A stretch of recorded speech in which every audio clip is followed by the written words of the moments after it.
በእውነት እንዲህ ባሉ የጾም ወራት ብቻ ሳይሆን በእያንዳንዳችን ሕይወት ውስጥም ለውጥ እንድናመጣ ከፈለግን ጾም እንዴት አስፈላጊ መሰለቻችሁ።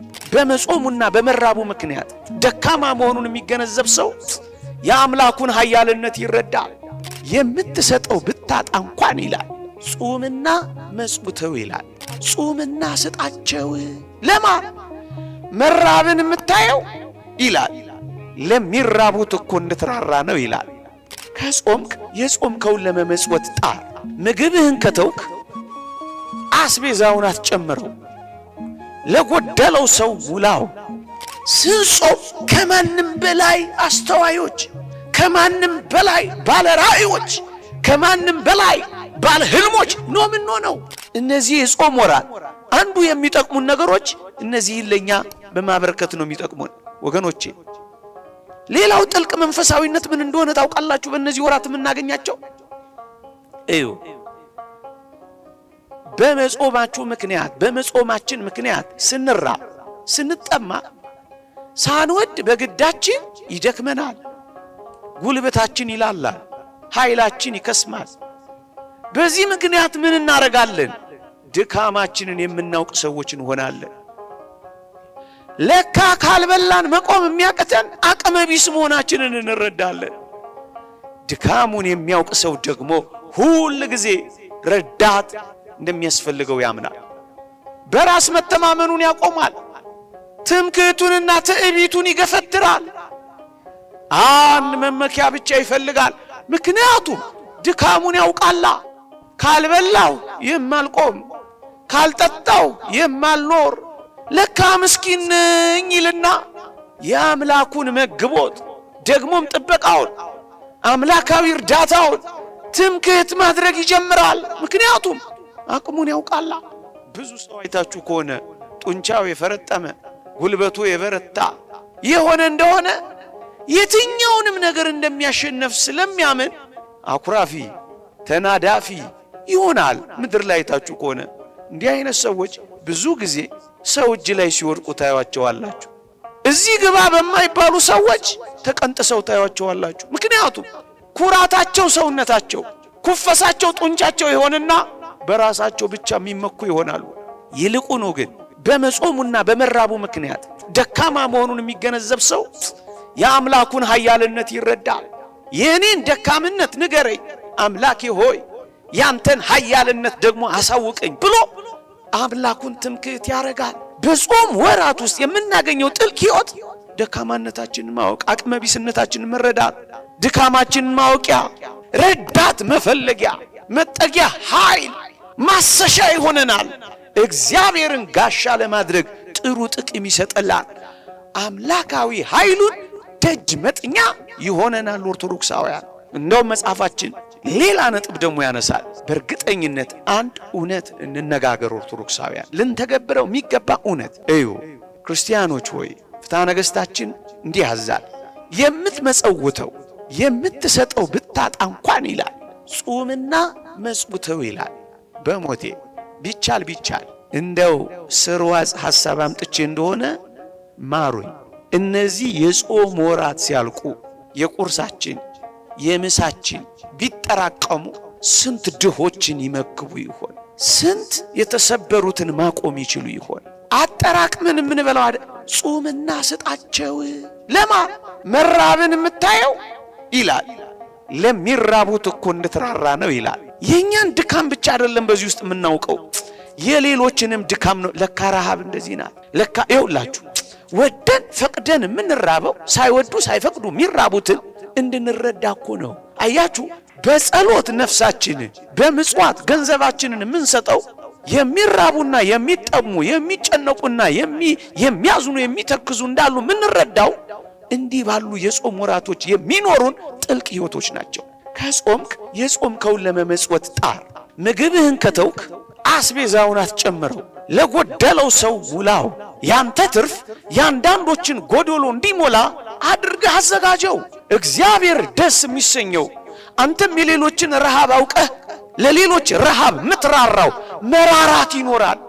ችግርን ያየ ሰው ይራራል። ማዘንን ያየ ሰው ያዝናል። ረሃብንም መጠማትንም የሚያይ ሰው ስለተራቡና ስለተጠሙ ሰዎች ይገባዋል። ቀምሷላ። ለምን ነው የምንራበው? ድካማችን እንድናውቅ ብቻ እኮ አይደለም፣ የሌሎችንም መራብ ጭምር እንድናስተውል ነው ወገኖቼ። አንዱ ነጥብ ይሄ ነው። ሌላ ግን በጥልቀት የእውነት እንዲህ ባሉ የጾም ወራት ብቻ ሳይሆን በእያንዳንዳችን ሕይወት ውስጥም ለውጥ እንድናመጣ ከፈለገን ጾም እንዴት አስፈላጊ መሰለቻችሁ? አንዳንዶቹን እንነጋገር። ዝርዝሬ ከማውራቴ በፊት ማር ይስሐቅ እንዲህ ይላል፣ ቀስ ብዬ ላንብበው። ጾም ቁስለ ነፍስን የምትፈውስ ኃይለ ፍትወትን የምታደግ የበጎ ምግባራት ሁሉ መጀመሪያ፣ የወንጌል ሥራ መጀመሪያ፣ የጽሙዳን ክብራቸው፣ የደናግል የንጽህናቸው ጌጣቸው፣ የንጽህና መገለጫ፣ የጸሎት ምክንያት እናት፣ የእንባ መገኛ መፍለቂያ፣ አርምሞን የምታስተምር ሰውነትን በእግዚአብሔር ፊት በማዋረድ ትሕትናን ገንዘብ ለማድረግ የምትረዳ መድኃኒተ ነፍስ ናት ይላል። ይሄ ጥልቅ ዝርዝር አለው ወገኖቼ።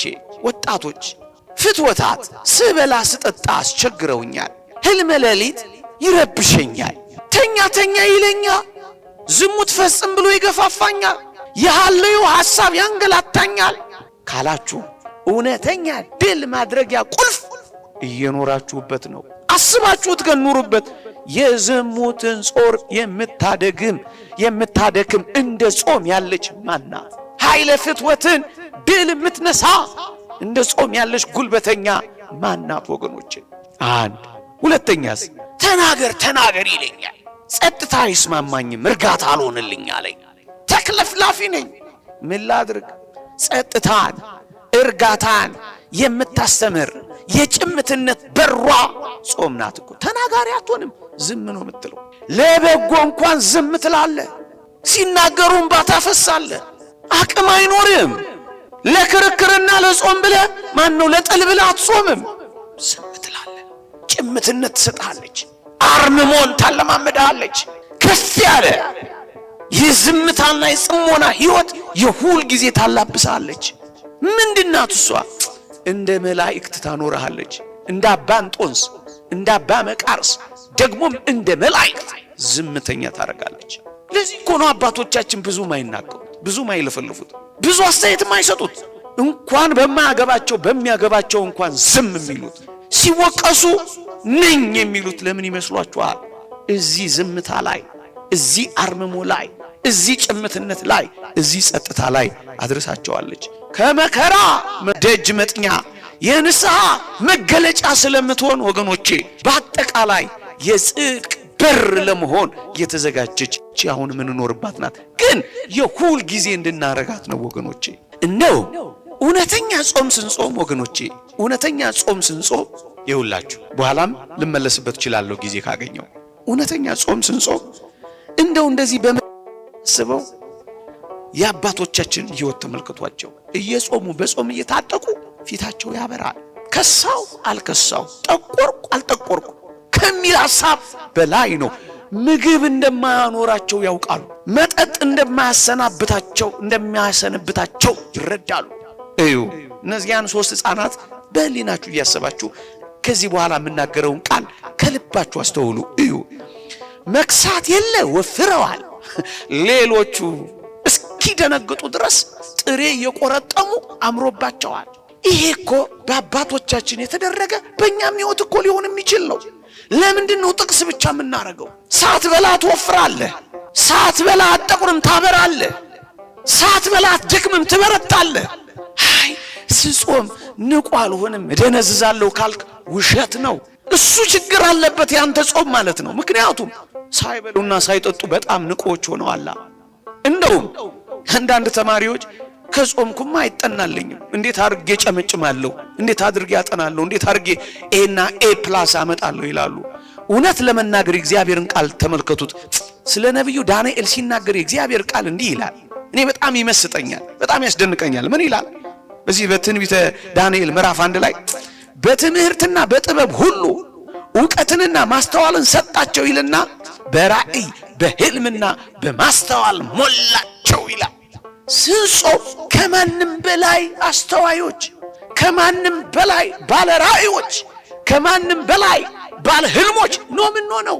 ከእሱ ጋር ነው የተቆራረጥ ነው።